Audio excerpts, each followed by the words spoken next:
Friends, आज मैं आपको दिखाने वाली हूँ, ये शंखती बोलते हैं इसको हमारी भाषा में। और इसका यूज़ कई तरह से किया जाता है पहाड़ों में।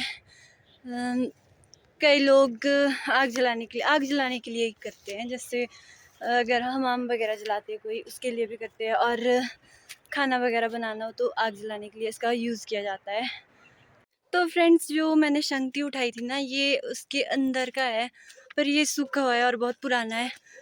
जो नया होता है ना, उसके अंदर चील चील के पेड़ देखे होंगे आप लोगों ने, उसमें लगता है ये।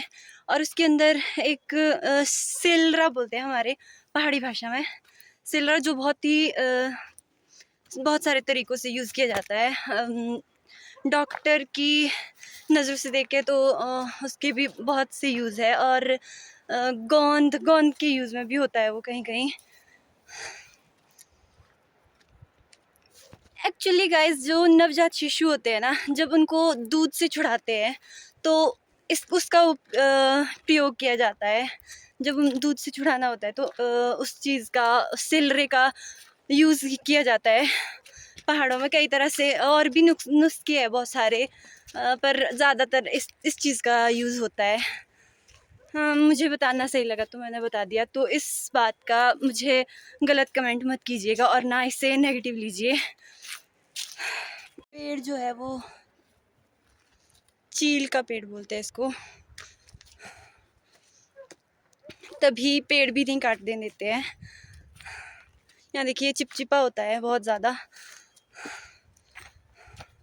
अलावा फ्रेंड्स, आप सभी को पता होगा कि नहीं होगा मुझे नहीं पता, पर जो बांस के पेड़ होते हैं ना, हमने उनकी कल में बहुत लिखी हुई है। जब हम छोटे थे तब बांस होता है एक, दूसरा होता था फिल, उसको हम फिल बोलते थे। बहुत दूर से लाते थे मम्मी पापा हमारे लिए। और जब तख्ती होती थी ना, जो तख्ती होती थी हमारे लिए, उस पे हम उस कलम से लिखते थे और उससे बहुत ही अच्छी लिखावट होती थी। और एक दूसरा पेड़ होता था बान का पेड़ ना, बान से स्याही निकलती थी और उस कलम से उस स्याही को लिखा जाता था। मतलब कि तख्ती पेड़ते थे, होमवर्क दिया होता था ना जो, तो उसको लिखते थे हम। तो उस तख्ती में उस कलम का और उस बान की स्याही का यूज़ करके। इसके अलावा तो इंक पॉट आप सभी को पता है, लेने को भी मिलता है। हर सभी बुक सेलर्स के पास भी मिलता है, वो तो सभी ने यूज़ किया होगा। और पेन भी दूसरे होते थे जिसमें रिफिल भी, और दूसरी निब बोलते हैं, नीड बोलते शायद उसको, ये मुझे याद नहीं आ रहा। उससे इंक पॉट से स्याही, मतलब ब्लू कलर की, ब्लू रेड, उसको यूज़ किया जाता था।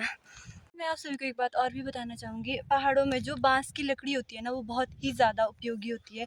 उसका उपयोग बहुत से तरीक़ों से आजकल किया जा रहा है। जैसे पहला उपयोग तो हो गया कलम और तख्ती बनाने के लिए। दूसरा उपयोग उसका, जो आजकल शादी ब्याह होते हैं ना, उसमें जो डंडे लगते हैं, क्योंकि वो बहुत ही ज़्यादा पक्की होती है वो लकड़ी, इसलिए उसका उपयोग टेंट हाउस वाले हमारे सबसे ज़्यादा करते हैं। शादी ब्याह में जो भी डेकोरेशन वगैरह करनी होती है, और भी बहुत से तरीके से यूज़ हो रहा है। जैसे घर में दरवाजे खिड़कियाँ बनाने हो, उसके लिए भी पेड़ों का बहुत उपयोग होता है, आप सभी जानते हैं।